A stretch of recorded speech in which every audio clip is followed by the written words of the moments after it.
Left of the box.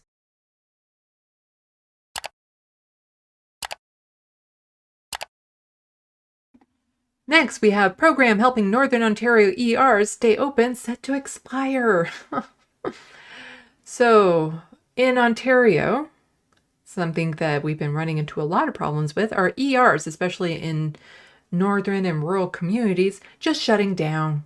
So if you need to go to the emergency room, emerge, suddenly you might have to travel hours to get to one because the one closest to you is just, there's no one there.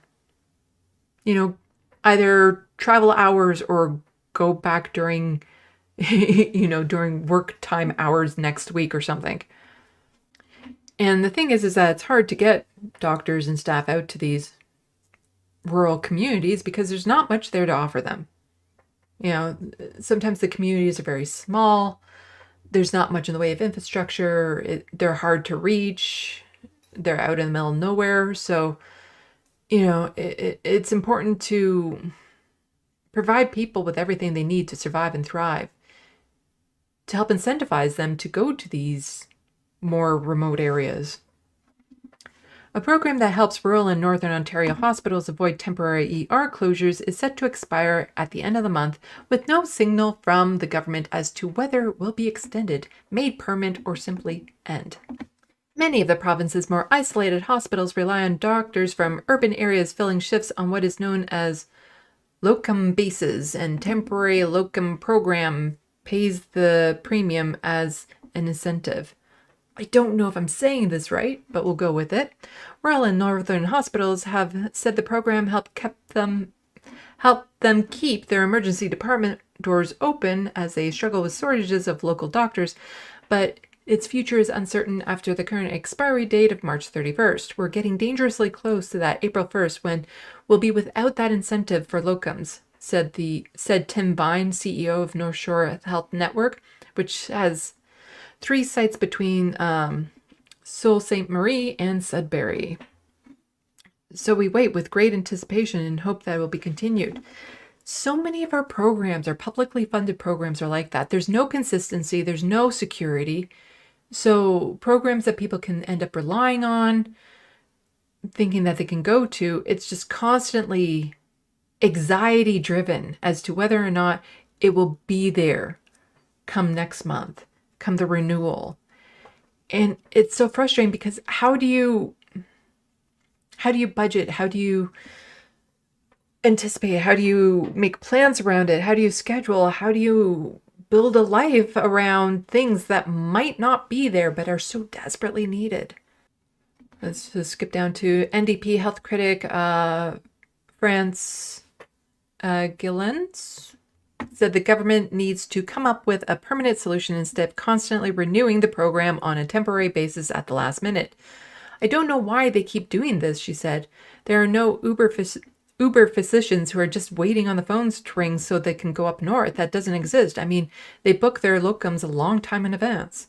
The province has noted that other ways it assists those hospitals include another emergency locum programs, reimbursing expenses for medical residents when on clinical assignments to northern ERs, and a virtual peer-to-peer program for rural and remote ER doctors.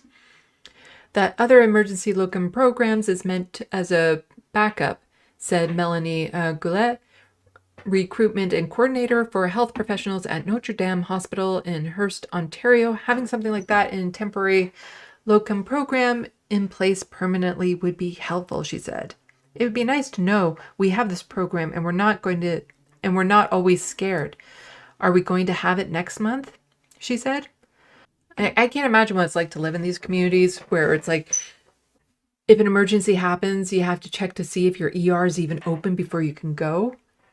And again, it's just constant anxiety, constant wondering if this is going to happen, what you're going to do. I just, we're becoming more and more like the States all the time because I can't imagine what it's like living in the States, knowing that if you have a medical emergency, for a lot of people, they can't get seen because they don't have the insurance and they can't afford it.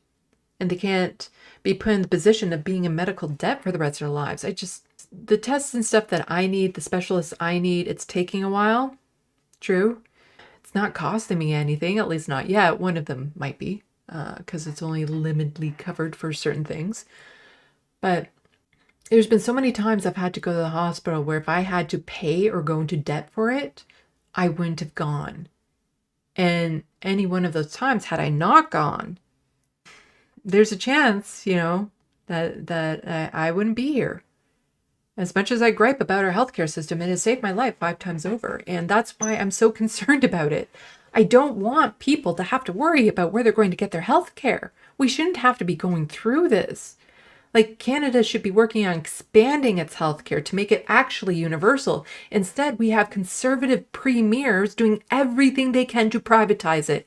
And the federal government that should be looking out for us is doing nothing. They aren't doing their job. They're letting the provinces get away with it. So frustrating that it's getting to the extent that it's going, and people, they don't know until it's too late, until they need the services and suddenly they aren't there.